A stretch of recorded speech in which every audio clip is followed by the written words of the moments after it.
습관이란 게 좋은 건가요? 나쁜 건가요? 조금 의문이죠. 좋은 습관은 좋은 거고 나쁜 습관은 나쁜 거다라고 생각하는 분도 계실 것이고, 습관이라는 것 자체에 부정적인 어떤 이미지를 가지고 계신 분도 계실 겁니다. 매일 아침에 똑같은 시간에 일어나서 같은 시간에 운동을 하고 한 30분 정도 기도하고 30분 정도 성경을 읽고 묵상하고 아침 식사를 한 후에 언제나 다니는 길로 출근을 한다면 참 좋은 습관이라서 많은 사람들이 동경할 만하다 싶기도 하고, 또한 여기 계신 어떤 분들은 그런 일상에 답답함을 느끼는 분들도 계실 겁니다. 뉘앙스가 조금 다르기는 하지만 결국 규칙적인 삶이라는 것이 습관을 의미할 텐데, 사람들은 무엇인가를 꾸준히 할 수 있기를 원하지만 그럼에도 불구하고 그 꾸준함에서 보이는 형식에 때로는 답답함을 느끼게 되는 것도 사실인 것 같습니다. 습관이라는 말에 사람들이 부정적인 이미지를 가지는 그 이유가 있다면 아마도 습관을 의미 없는 반복이라고 여기는 데서 비롯되지 않을까 싶습니다. 그러니까 어떤 특별한 이루고자 하는 목적이 있어서 그것을 이루기 위한 수단으로 반복되는 행위들은 우리가 훈련이라고 보지만, 목적이나 목표가 없이 그냥 꾸준히 같은 일을 반복하고 있다는 반복의 의미를 두면, 그러면 그것은 자칫 태만함이나 무기력함으로 보이기도 하는데, 열심히 하다 보면 아무 의미도 없는 일을 그냥 반복하고 있는 건 아닐까라는 마음의 의심이 생기기도 해서, 그래서 습관에 대한 부정적인 이미지가 생기는 것 같아요.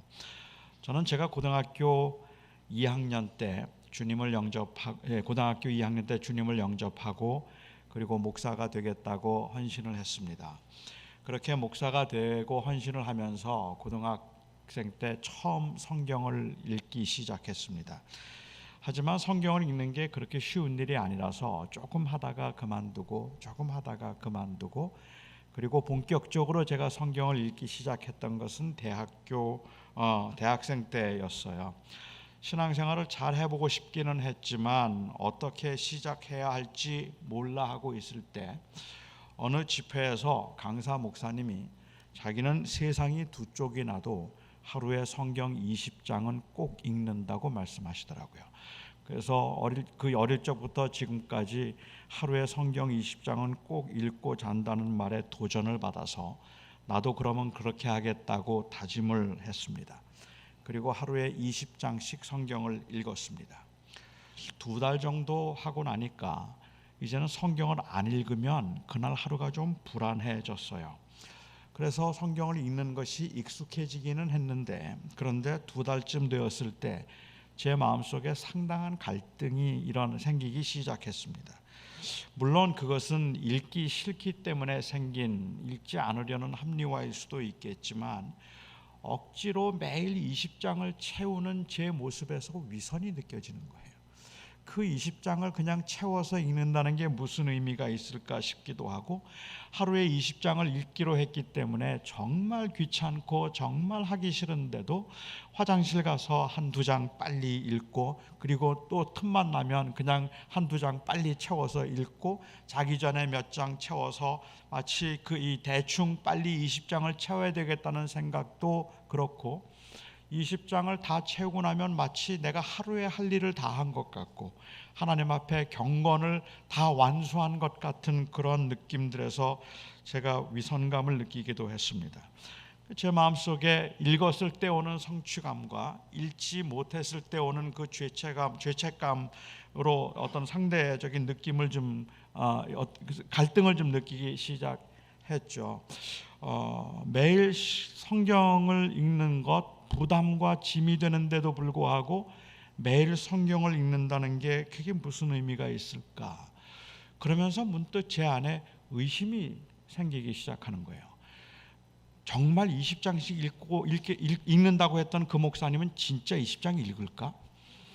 읽지도 않으면서 괜히 읽는다라 해서 나만 이렇게 힘들게 만드는 건 아닐까 하는 생각이 들기 시작하고, 그때부터 제가 목사를 안 믿기 시작했던 것 같다는 생각도 들기는 합니다. 매일 장수만 채운다는 게 도대체 무슨 도움이 되겠습니까? 하나님은 마음을 원하시지 마음이 담기지 않은 행동을 하나님께서 원하지 않을 거라는 생각을 했어요. 그리고 저는 한 두어 달쯤 지난 다음에 성경을 정말 읽고 싶을 때 간절한 마음과 말씀을 사모하는 마음으로 읽어야지 그냥 억지로 읽는 이것은 별로 의미가 없다는 생각이 들어서 한 두어 달 지나고 난 다음에 그만두었습니다. 그리고 제 마음속에는 읽고 싶을 때 읽겠다고 생각했는데 읽고 싶은 마음은 몇 년이 돼도 안 생기더라고요. 그 당시에는 충동대로 그냥 하고 싶은 것만 하는 것보다 하고 싶은 마음에서 비롯된 해야 할 일을 하는 것이 성숙함이라는 것을 잘 몰랐던 것 같습니다. 절제란 것이 무엇일까요? 존 파이퍼 목사가 Desiring God이라고 하는 책에서 절제를 정의하기를 절제란 나누어진 자아 사이의 전투라고 표현을 했습니다. 간단하게 말하자면 한 욕망이 다른 욕망을 누르는 것, 그것이 바로 절제라는 말입니다.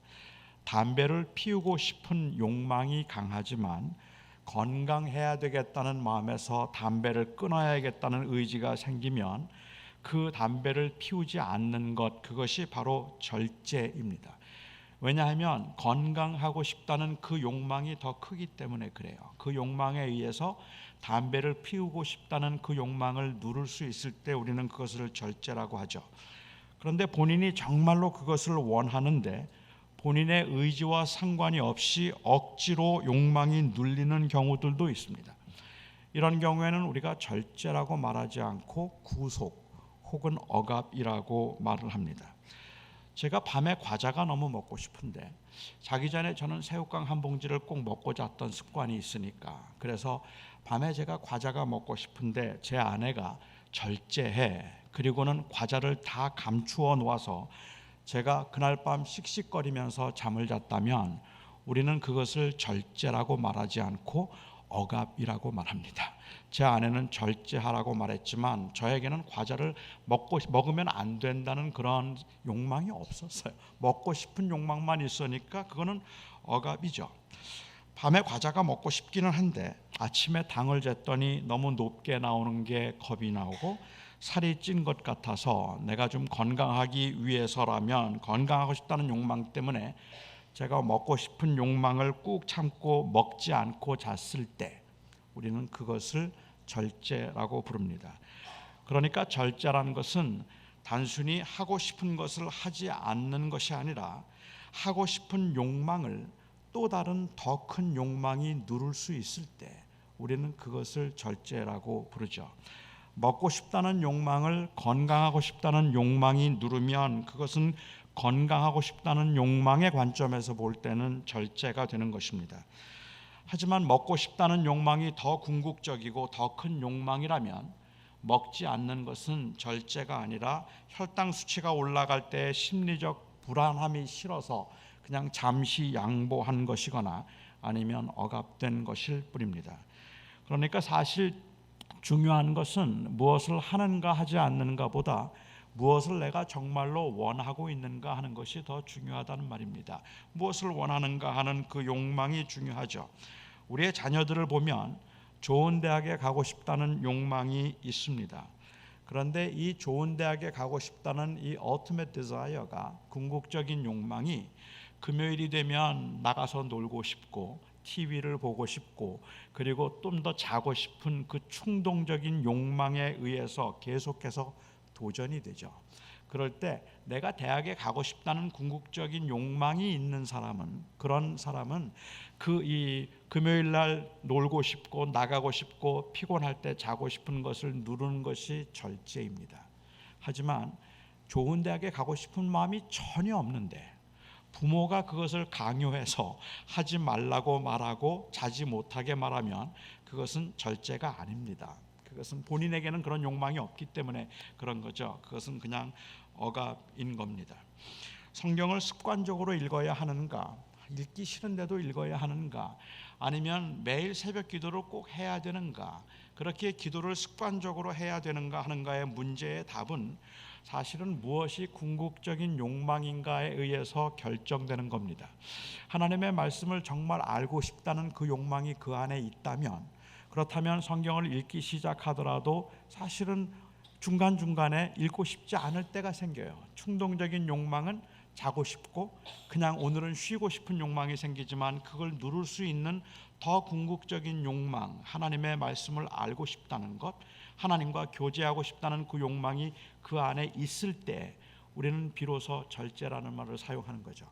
그런 마음이 아예 없다면, 그렇다면 그것은 절제가 아닐 거라고 생각합니다. 지금 생각하면 그 당시에 제가 그 고비를 잘 넘겨서 1년, 2년을 견뎠더라면 하루 20장을 읽지 않고는 잠을 잘 수 없는 아주 좋은 습관으로 자리매김을 했을런지도 모릅니다.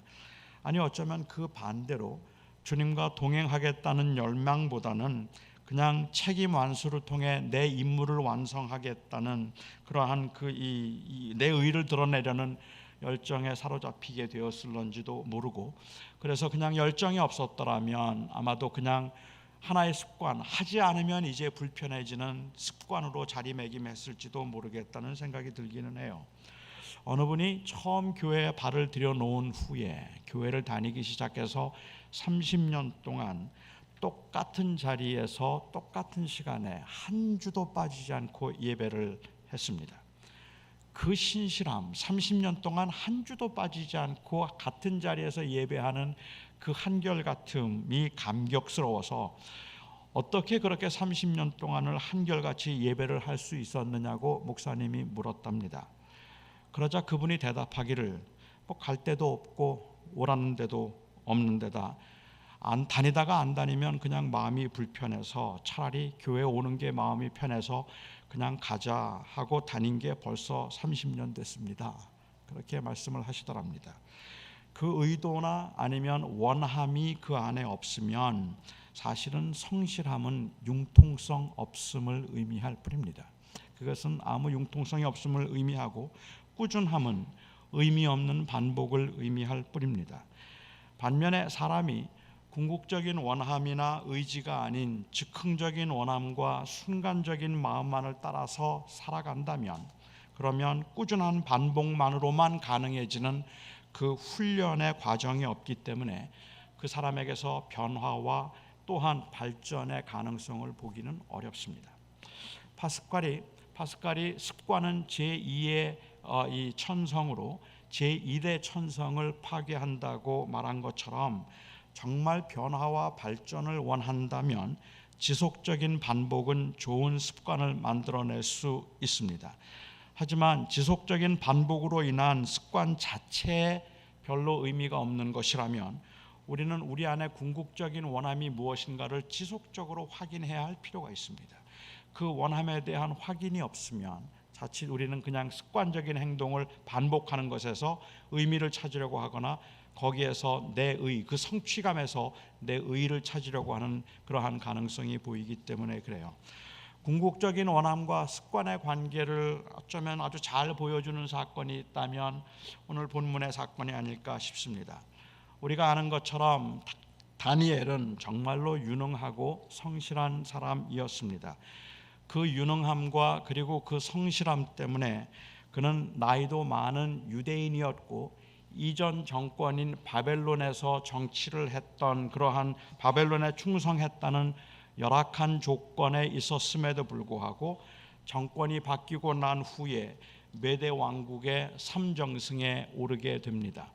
저희가 그냥 짐작해 볼 때는 당시 다니엘이 만일 아주 어린 한 20대 초반, 아니 10대 이때에 바벨론의 포로로 잡혀왔다면, 바벨론이 망하고 메대 왕국이 올라갈 때까지 여전히 다니엘이 살아 있었으면 제가 짐작할 때는 80은 좋게 되었겠다 싶은 생각이 들어요. 그렇죠? 한 70년 동안 바벨론 포로 생활을 했을 테니까 80은 좋게 넘었겠다 싶은데, 그렇게 80의 노구의 몸에도 불구하고 유대인 그리고 또한 유대인이었음에도 불구하고 바벨론 정권에 충성했던 그러한 그 이 재상이었음에도 불구하고 메대 왕국의 삼정승으로 발탁되었다는 건 그가 얼마나 유능한 사람인가 하는 것을 볼 수 있습니다. 다리오 왕은 이 삼정승 중에 특별히 다니엘을 더 신뢰해서 그를 최고의 자리에 앉히려고 했고 이것을 당시 귀족들이 시기했습니다. 그들의 시기로 말미암아서 다니엘이 위험에 처하게 되죠.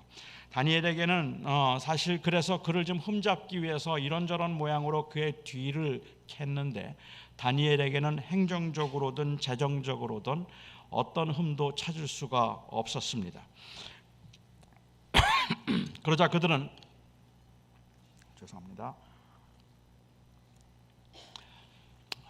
뱀이 하와를 유혹했던 바로 그 인간의 원죄를 가지고 다리오의 마음을 흔들기 시작합니다. 특별히 권력을 가지고 있는 사람들에게는 아주 잘 통하는 유혹입니다. 당신이 최고입니다. 이 세상은 당신을 중심으로 돌아갑니다. 당신이 절대적인 권력을 가진 사람이라서 모든 사람은 다 당신 앞에 이 머리를 숙여야 마땅합니다. 라는 그러한 유혹이죠. 사실 다리오에 대해서 할 말이 좀 많기는 하지만 그냥 간단하게 말씀을 드리자면 다리오는 꽤 괜찮은 사람이었습니다. 그는 우유부단한 지도자도 아니었고 바벨론의 벨사살처럼 그렇게 유흥과 쾌락을 즐기는 사람도 아니었고 또 느부갓네살처럼 그렇게 아주 폭정을 하던 그 잔인한 왕도 아니었습니다.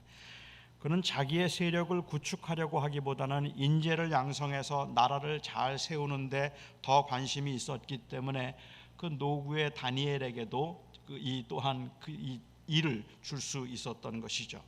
하지만 그럼에도 불구하고 다리오는 인간적으로 꽤 괜찮은 사람이기는 했지만 하지만 그는 여전히 그 인간의 원죄에서 벗어날 수 없었던 사람이었습니다. 가만히 생각해 보면 사실 말도 안 되는 아첨의 말인데 그런데 그 말에 다리오가 넘어가죠. 그래서 그 악한 자들의 제안대로 30일 동안은 그 메대 왕국에 있는 사람은 누구도 어떤 사람에게도 절을 하거나 어떤 신에게도 구하거나 절을 하지 못하도록 했습니다. 30일 동안만. 30일 동안은 다리오만이 왕이고 다리오만이 절대적인 그러한 그 권력을 가진 자이기 때문에 사람에게나 혹은 이 신에게 구하지도 못하고 절하지도 못하게 한다는 법령을 선포하고 누구든지 그 법령을 어기는 자는 사자굴 속에 넣도록 했습니다. 그리고 다니엘이 함정에 빠졌어요. 그래서 다니엘은 기도를 하다가 걸렸죠.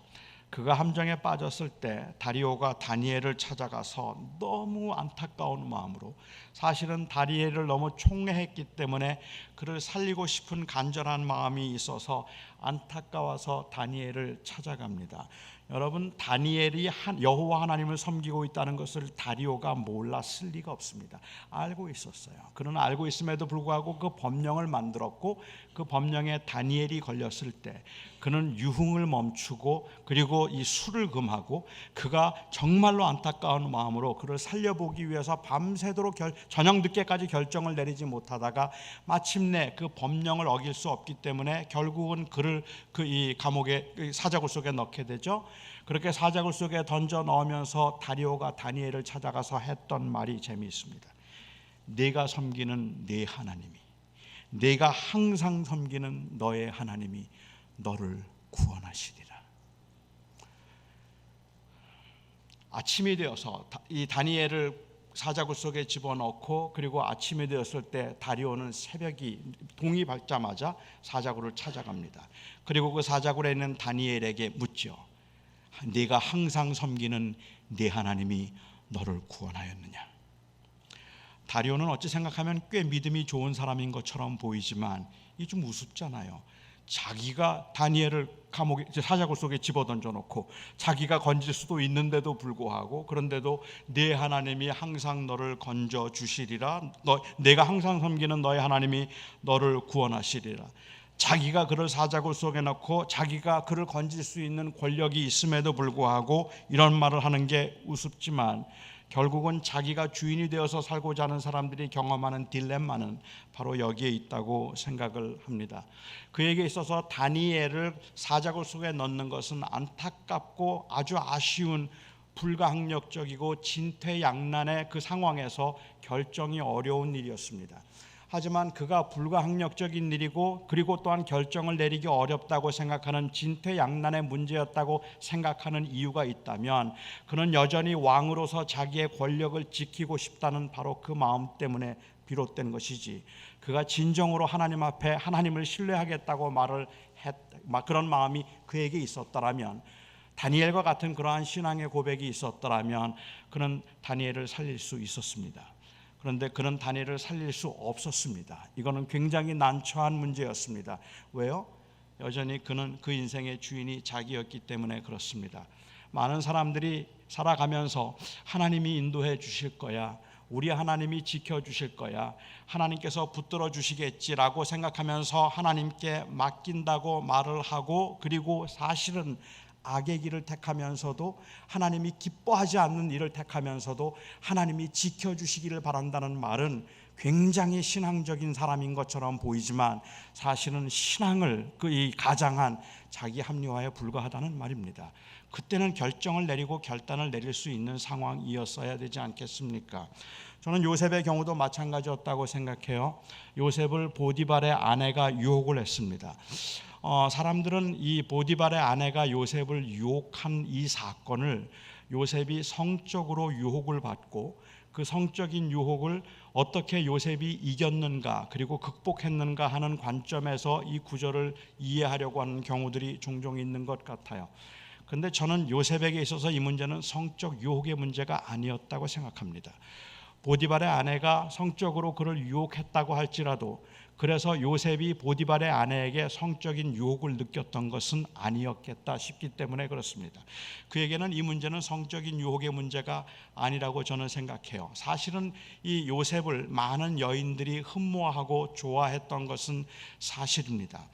우리 이 창세기 39장 6절 말씀, 제가 전에는 제일 좋아했던 말씀인데 개역 개정 이후에는 제가 별로 좋아하지 않는, 이렇게 썩 그렇게 아주 이 마음에 두지 않는 말씀인데, 이 창세기 39장 6절 말씀이 개역 개정에 보면 요셉이 어떤 사람인가를 이야기하면서 요셉이 용모가 빼어나고 아름다웠더라 이렇게 번역되어 있습니다.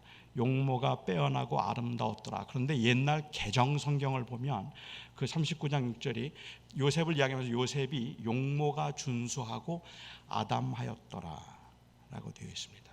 완전 저예요. 근데 저를 시기한 이 성경 번역하는 사람들이 용모가 준수하고 아름다웠더라라고 하면 저를 이야기하는 것 같으니까 용모가 빼어나고 그리고 아름다웠더라는 말로 해서 저하고 별로 상관이 없는 말로 만들어버렸기 때문에 제가 이 말씀이 이제 더 이상 좋아하지 않게 되었는데, 그런데 요셉은 이 아담했다는 말은 아주 well built라는 말이죠. 건장했다는 말입니다. 건장하고 용모가 준수했기 때문에 사람들이 그를 굉장히 흠모하고 좋아했던 것 같아요. 그 소문을 들었던 보디발의 아내가 그를 유혹했지만 유혹했기 때문에 요셉이 그 유혹 때문에 마음이 흔들렸다고 볼 수는 없습니다.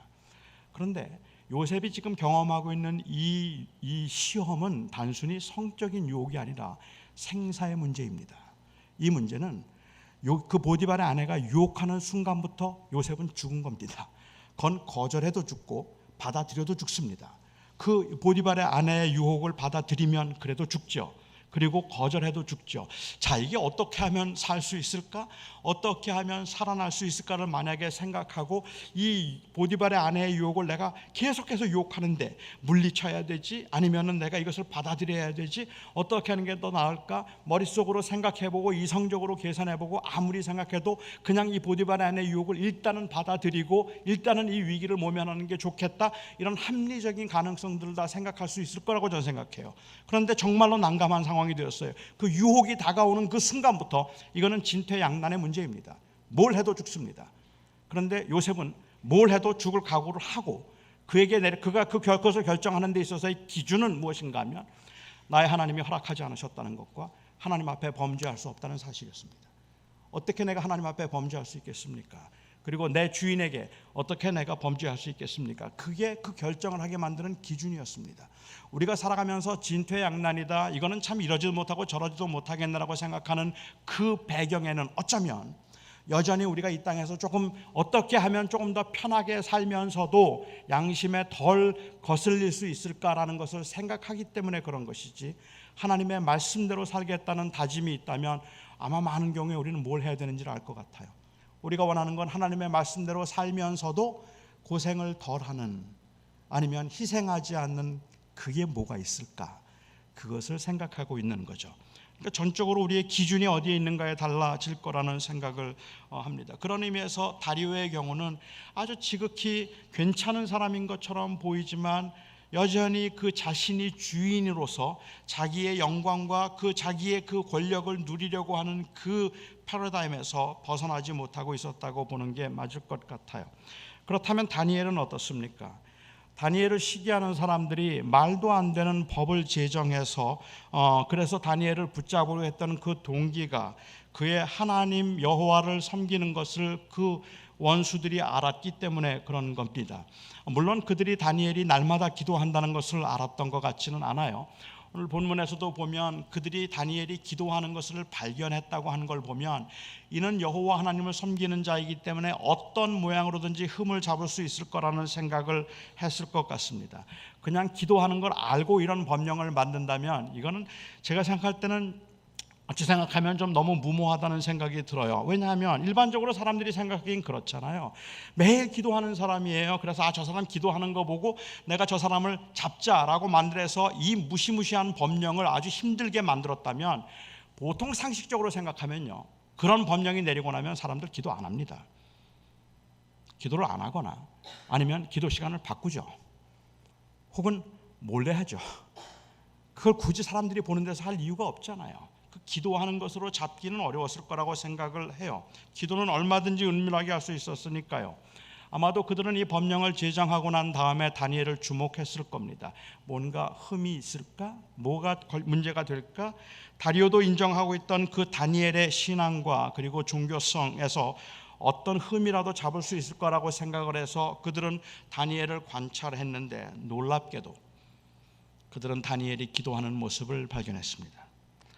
다니엘은 그 법령이 선포되고 난 후에도 평소와 마찬가지로 하루에 3번씩 기도를 하고 있었습니다. 여러분은 이런 다니엘이 이해가 되십니까? 그냥 죽음을 두려워하지 않는 대단한 신앙인이라고 여러분들은 그리 생각되십니까? 저는 다니엘의 이 행동이 이해가 되지 않습니다. 저는 다니엘의 이 무모한 행동이 이해가 되지 않는다는 말입니다. 만일 다니엘이 죽기를 각오하고 정말로 기도를 했던 것이라 그렇게 기도 시간을 정했다면 저라면 차라리 다리오 찾아갑니다. 다리오를 찾아, 어차피 죽잖아요. 어차피 죽을 거라면 다리오를 찾아가서 아마 솔직하게 고백할 것 같아요. 사실은 나를 이 음모해서 나를 잡으려고 저들이 이런 이 법령을 제정한 것 같은데 아닙니다. 왕이 아시는 것처럼 저는 여호와를 섬기는 사람입니다. 그런데 제가 여호와를 떠날 수는 없습니다. 하지만 그 여호와를 섬기며 저는 정말로 왕에게 충성을 다할 것입니다. 그러니까 나를 잡기 위해서 만든 그 음모를 기억해 주십시오라고 차라리 말하고 거기서 죽겠어요. 그냥 기도하다가 사자굴 속에 들어가서 죽는 이 무모함을 보이지 않겠다는 말입니다. 아니면 다니엘은 그냥 자기가 평소에 하던 일을, 습관적으로 하던 일은 바꿀 수가 없기 때문에 그 시간을 정한 것이라고 이야기를 한다면, 그래서 목에 칼이 들어와도 내 기도 시간은 반드시 지켜야 된다고 말했던 성실한 사람이라고 말을 한다면 정말로 그것이 오늘 다니엘서를 통하여서 우리에게 보여주는 그 이 핵심의 요지일까 하는 것은 저는 좀 의문이 생긴다는 말입니다. 만약 그렇게 본다면 오늘 본문에서 볼 수 있는 최고의 가치는 성실함입니다. 어떤 일이 있더라도 시간을 지켜야죠. 어떤 일이 있더라도 약속은 지켜야죠. 어떤 일이 있더라도 새벽 기도는 나와야 되고 내가 기도하기로 정한 시간은 반드시 지켜야 하는 겁니다. 그 기도의 시간을 타협하지도 않고 그 기도의 시간을 그 기도 시간을 다른 사람에게 빼앗기지도 않고 하나님께 정한 시간은 하나님 앞에 반드시 시간을 지켰다는 것, 그건 굉장히 중요한 일이지만, 굉장히 필요한 일이지만 꼭 그것이 오늘 본문에서 다니엘서를 통해서 우리에게 주고자 하는 교훈이었을까 하는 데는 의문이 생긴다는 거예요. 목숨을 걸고 기도의 시간을 지키는 것, 그것은 사실은 무모한 고집일 수도 있겠다 싶기 때문에 그렇습니다. 제가 청년 때 다녔던 교회 목사님은 철저한 분이었습니다. 저녁 9시면 항상 기도를 하셨던 분이에요. 밤 9시에 기도하는 건 온 교인들이 다 알고 있었고, 그리고 저는 특별히 목사님과 가까웠기 때문에 목사님이 밤 9시면 언제나 기도한다는 것을 알고 있었습니다. 밤 9시에 기도를 하기로 했는데 그 아이가 놀다가 머리를 다쳐서 머리에서 피가 흐르고, 그리고 이 바닥을 떼굴떼굴 굴렀어요. 그리고 주변에 있던 우리들이 이 아이 앰뷸런스 빨리 불러서 아니면 병원으로 빨리 데려가야 된다고 했는데, 그때 목사님은 기도하러 들어가셨습니다. 9시는 기도 시간이기 때문에 기도 끝나고 병원에 가겠다고 말씀하셨어요. 저는 그분이 무모하다는 이야기를 하는 게 아닌 겁니다. 그럴 수 있어요. 그건 그 개인의 그 선택이고 개인적인 헌신일 테니까 그건 굉장히 중요하다는 점 전 인정하는데, 다 그래야 되는 건 아니라는 말입니다. 제가 하는 건 지금 이 시간에는 기도의 시간보다 아이를 데리고 병원에 가는 게 더 중요하다고 생각할 수도 있다는 거예요. 그걸 하나님께서 아니지, 무조건 기도 시간이 중요하지, 아이가 어떻게 되든 간에 일단은 병원에 가는 것보다는 기도실로 들어가야지, 이것이 마치 절대적인 원칙인 것처럼 다니엘서가 그 말을 하고 있는 게 아니라는 말씀을 저는 드리고 싶은 겁니다. 그것도 소중하지만, 그렇게 할 수 있는 것도 필요하지만, 다니엘서의 요지는 그게 아닐 겁니다. 그냥 무조건 기도의 시간은 지켜야 된다는 것, 그리고 하루에 3번씩 기도하기로 했다면 반드시 기도해야 된다는 것, 이게 언제나 건전하고 건강한 신앙인의 모습은 아닐 겁니다. 그래서 어떤 분들은 이야기하죠. 다니엘은 아무도 모르게 골방에서 기도하러 가신 주님의 말씀을 몰라서 그랬던 거라고, 그래서 사람들을 보는데 창문 열어놓고 그렇게 기도하는 거라고 말하기도 합니다. 그래서 또한 다니엘을 변호하고 싶은 분들은 여기서 열린 창문이라는 말은 창문을 열어놓고 보라고 기도하는 것이 아니라 사실은 그 열려있는 공간이었던 지붕에서 기도한 말이라고 변명을 해주기도 합니다. 제가 보기엔 아무 의미가 없어요. 그게 그것을 열어놓은 것이든 아니면 그냥 열린 공간에서 기도를 한 것이든 상관이 없습니다. 30일간 기도하지 않는다고 하나님이 다니엘을 버리실 것 아닙니다. 오히려 이런 상황에서 고집스럽게 기도를 하는 것, 저는 그런 그 기도의 습관을 지키는 것이 다른 사람들을 위험하게 만들 수도 있다고 생각합니다. 그런데 저는 다니엘의 그 기도의 내용이 충격적이었다고 생각합니다. 다니엘은 그가 평소에 하던 대로 기도하며 하나님께 감사했다고 했습니다. 감사요? 뭘 감사해요? 지금 위기의 상황에 있는데 어떤 감사를 했죠? 다니엘이 만약에 그때 그 법령을 제정한 것을 들었다면, 대부분의 사람들이 기도를 한다면, 하나님, 다리오의 마음이 변하게 하시옵소서. 하나님, 제가 이 기도를 하지만 기도하는 동안에 그들에게 들키지 않게 해주시옵소서. 뭐 이런 기도가 더 맞는 기도 아니겠습니까? 그런데 감사의 기도를 했어요. 그가 평소에 하던 기도대로 한다면 아마도 다니엘서 9장에 있는 기도를 했던 것이 더 맞겠다는 생각이 들기는 합니다. 하루에 3번씩 예루살렘 쪽을 향한 창문을 열어놓고 기도했던 것, 그것은 율법이 아닙니다. 그것은 하나님께서 명령하신 것도 아닙니다. 이스라엘 백성들이 바벨론의 포로로 잡혀가 있으면서 고향을 그리워하고 하나님께서 그들의 하나님이 되셨던 그 때를 그리워하고 하나님 앞에 돌아오기를 원하는 간절한 마음이 있었던 그들이 하루에 3번씩 예루살렘 창문을 열어놓고 기도했던 거죠. 솔로몬이 성전을 완공하고 그리고 그 기도했던 그 기도를 기억했을 겁니다. 그래서 그들은 하나님 앞에 기도했었어요. 그들의 간절한 마음은 하나님께서 이 백성을 다시 회복시켜 주시는 것이었기 때문에 다니엘서 9장에 나온 것처럼 매일 3번씩 창문을 열어놓고 그들이 했던 기도의 핵심은, 하나님, 우리와 우리 조상이 범죄했습니다. 우리 조상이 범죄함으로 인하여서 우리들이 이렇게 시련을 당하게 되었는데 하나님께서 우리를 불쌍히 여기시고 우리의 죄를 용서해 주셔서 이제 우리 백성이 다시 회복되고 다시 예루살렘에 돌아가고 하나님의 나라가 다시 회복될 수 있게 해 주시옵소서. 그 기도가 그들이 했던 기도입니다. 그런데 오늘 이 6장에서는 다니엘이 오히려 감사의 기도를 했다고 했습니다. 도대체 어떤 기도를 감사의 기도라고 말을 할 수 있을까? 제가 이해하는 바, 다니엘이 감사의 기도를 했다, 여호와께 감사의 기도를 했다는 그 말의 의미는, 사실은 그 감사라는 말 속엔 경배라는 의미가 담겨 있고 오직 여호와 하나님이 내 하나님이라는 그 고백이 담겨 있다고 생각합니다. 다리오는 지금 말하고 있습니다. 내가 신이다, 나에게 절해라. 나에게 절하지 않는 자들, 다른 신에게 절하는 자들은 모두 다 죽이겠다고 말하고 있는 겁니다. 그런 상황에서 다니엘이 만일 숨어서 기도를 한다거나 아니면 아무도 모르게 기도를 한다고 할지라도, 그래서 다니엘이 기도하는 모습을 아무도 보지 못했다고 할지라도, 그 말은 결국은 30일 동안이라고 하더라도 그 30일 동안은 다니엘도 다리오를 섬기고 있었다는 것을 말하는 것밖에 아무것도 아닙니다. 그가 기도하는 모습은, 그래서 그는 제가 이해하기에는 의도적으로 당신이 그렇게 말하지만 당신은 내 하나님이 될 수 없습니다. 다리오가 나에게 이 권력을 주고 다리오 당신이 그 세상을 천하를 다스리는 것처럼 그렇게 당신은 말하지만 하지만 여호와 하나님이 내 하나님이십니다. 어떤 경우에도 당신은 내 하나님이 될 수가 없습니다.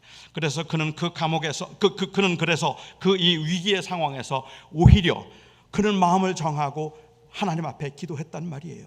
그냥 기도의 시간을 지키기 위해서거나 난 하던 일은 끝까지 해야 되기 때문에 그렇게 고집스럽게 기도를 한 것이 아니라 다리오가 내린 그 법령 때문에, 다리오가 지금 말하고 있는 내가 신이라고 말하고 있기 때문에 그 앞에 저항하면서 다니엘이 하고 싶었다는 말은 아닙니다 라고 말하고 싶은 거예요.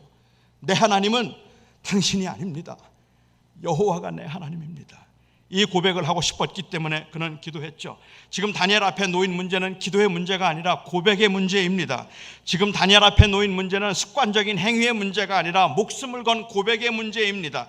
지금은 그가 섬기는 하나님 여호와 하나님만이 오직 내 하나님임을 고백해야 할 때입니다.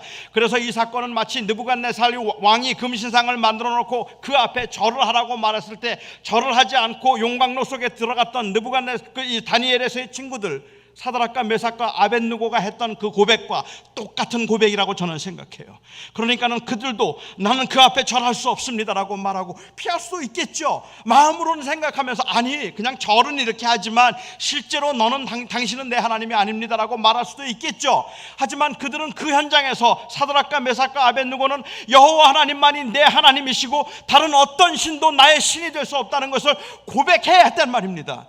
그 고백을 하기 위해서 그들은 용광로 속에 들어갔던 거잖아요. 그 똑같은 일을 지금 다니엘이 하고 있다고 보는 거예요. 그러니까는 다니엘의 경우도 나를 사자굴 속에 던져넣고 기도하지 않으면 사자굴 속에 넣겠다고 이야기하지만, 즉 다리오가 나의 참 신이라고 말하고 그만이 하나님이라고 말하지만 아니요라고 말을 하고 싶었던 이 모습이 바로 다니엘의 모습이죠. 그러니까 30일만 기도하지 않았으면 되었는가라든지, 아니면 사람에게 보이지 않게 은밀하게 기도하면 되지 않았겠는가라든지, 습관대로 하지 말고 아무도 보지 않는 밤이나 새벽에 했더라면 어땠을까라든지 하는 것들은 적절한 답이 아닙니다. 다시 말씀드리지만 다니엘은 지금 목에 칼이 들어와도 나는 하던 일은 해야 되겠다고 해서 이 일을 하고 있는 것이 아니라 의도적으로 목숨을 걸고 신앙 고백을 하고 있는 겁니다. 여호와가 내 하나님이십니다. 다리오가 아닙니다. 당신이 아니라 여호와가 내 하나님이십니다. 이 고백을 하고 있는 거라는 말입니다. 어쩌면 우리는 우리 자신을 최고로 만들어주겠다는 그러한 수많은 유혹 가운데 살고 있는지도 모릅니다. 재물의 유혹이 그렇고 명예의 유혹이 그렇습니다. 아니 어쩌면 계속되는 고난과 환난 가운데 낙심 또한 그렇다고 생각이 듭니다. 이런 상황에서 우리는 새벽마다 기도를 하기도 하고 너무 힘들고 너무 답답해서 시간을 정해놓고 하나님 앞에 기도를 하기도 하지만 때로는 그 기도조차도 자신을 주인으로 삼는 수단에 불과할 때가 너무 많다는 말입니다.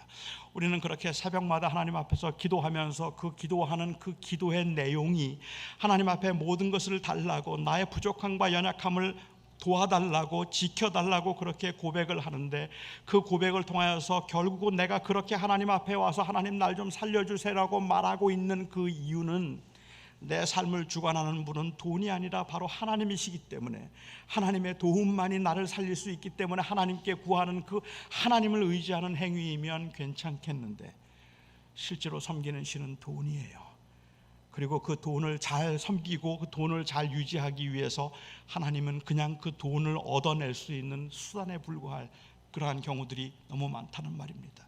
100일을 기도하면 뭐합니까? 100일 동안 기도를 해서 궁극적으로 내가 원하고 고백하고 있고, 아니면 내가 드러내고 있는 모습은 내가 내 인생의 주인이에요. 하나님 제발 날 좀 도와주셔서 나 부자 좀 되게 해주세요. 하나님 제발 날 좀 도와주셔서 그래서 내가 좀 건강하게 해주세요 하는 그 기도라면, 100일 동안을 하고 30일 동안을 기도를 하지만은 결국 그 기도를 통하여서 드러내고자 하는 것은 내가 내 인생의 주인입니다라고 말했던 다리오와 다를 바 없다는 말이에요. 그런데 다니엘은 지금 그 말을 하고 있는 게 아니지 않는가 말입니다.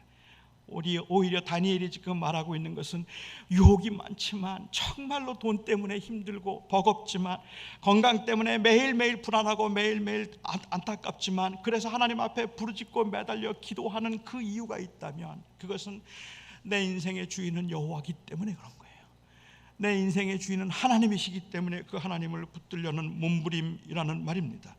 그래서 환난 가운데 건져달라는 기도도, 형통하게 해달라는 기도도 하나님 앞에서 살아가려는 몸부림이어야 하는데, 하나님의 도움으로, 하나님, 내가 아닌 하나님이 내 인생의 주인이 되도록 하기 위한 몸부림이어야 하는데, 자기가 주인이 되어서 형통하게 살고자 하는 몸부림이라면 하루에 3번을 시간을 정해놓고 기도한다 할지라도 그것은 그냥 그 인생의 주인이 나라는 고백에 불과할 뿐이라는 말입니다.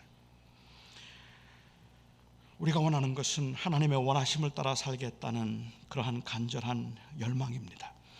유혹이 많기는 하지만, 세상에 우리를 힘들게 만드는 것들이 많기는 하지만, 눈 한번 딱 감으면 그냥 만사가 편하겠구나 생각되는 것들이 많지만, 그 앞에서 우리가 몸부림을 치면서, 그 앞에서 우리가 안타까워 답답해하면서도 하나님 앞에서 우리가 그렇게 부르짖고 하나님 앞에서 우리가 그렇게 힘들어하는 그 이유가 있다면, 그것은 세상이 아닌 여호와가 우리의 하나님이라는 그 고백 때문에 그렇습니다.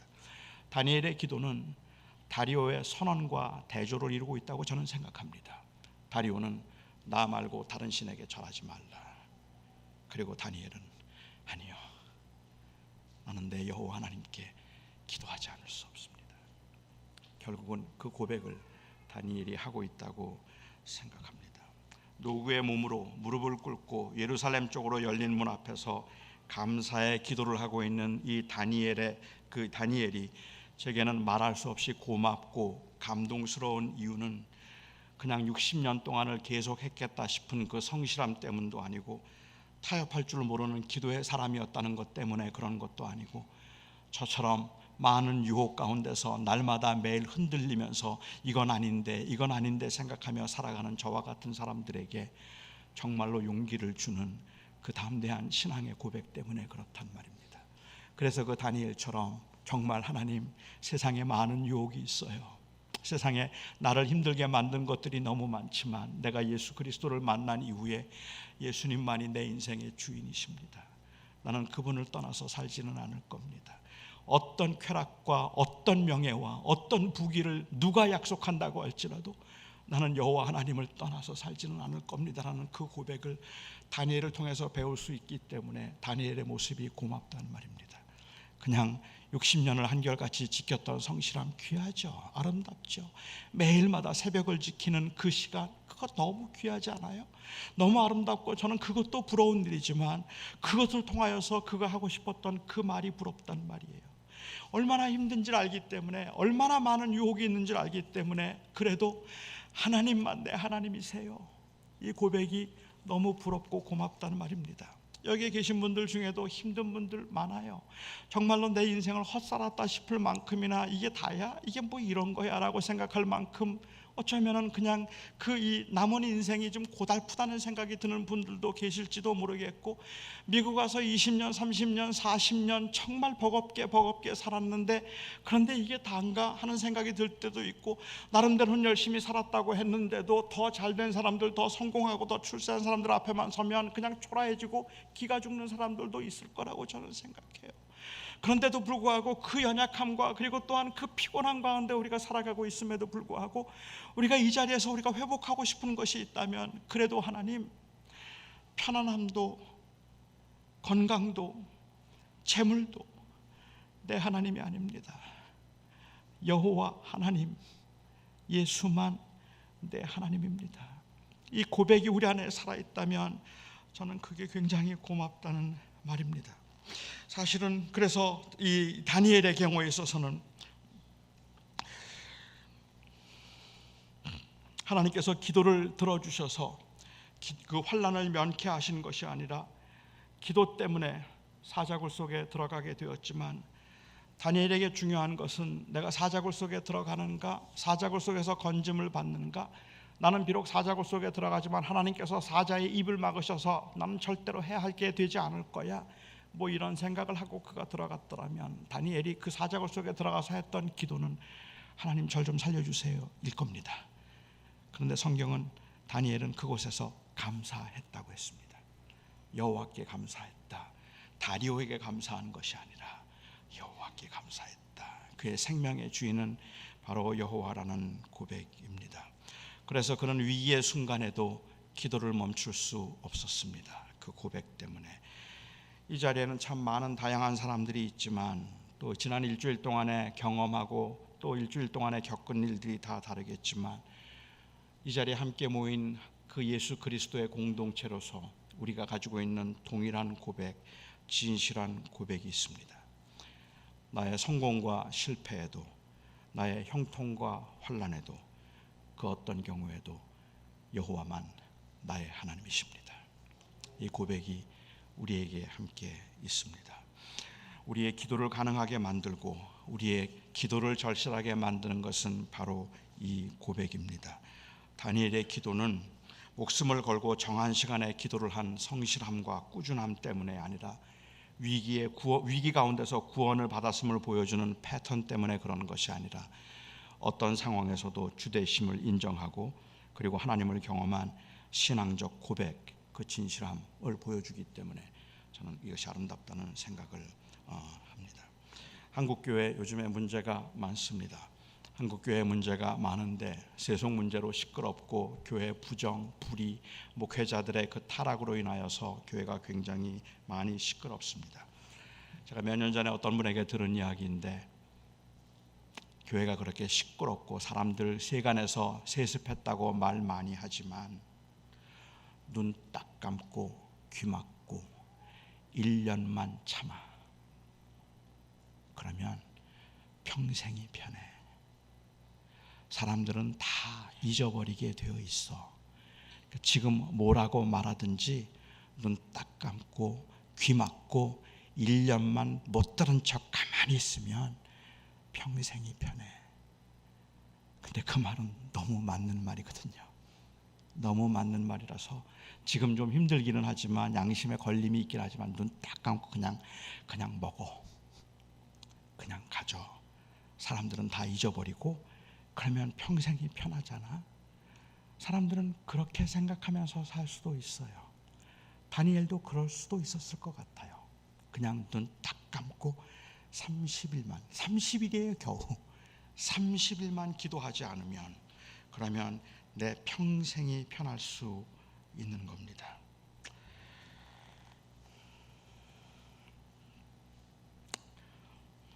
감사하게도 딱 30일 눈 감으면 30일만 평생도 아니고 30일만 다리오가 참 신입니다 라고 침묵에 그냥 이 인정만 해주면 말로 할 필요도 없어요. 그냥 그 침묵으로 인정하면 남은 여생이 편안해지는 그 상황에서 침묵으로라도 다리오는 그의 신이 될 수 없었습니다.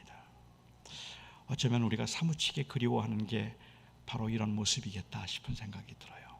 세상의 유혹이 워낙 크고 힘들지만 저와 여러분이 이 공동체를 통하여서 붙들고 싶고 서로를 격려하고 싶고 확인하고 싶은 것이 있다면 지난 한 주간 동안도 정말 힘들고 많은 유혹들이 있었지만 우리가 이 자리에 모여서 또 고백을 합니다. 세상의 그 어떤 것도 내 신이 아닙니다. 여호와만 나의 신이십니다. 예수만 나의 주인이십니다. 기도하겠습니다.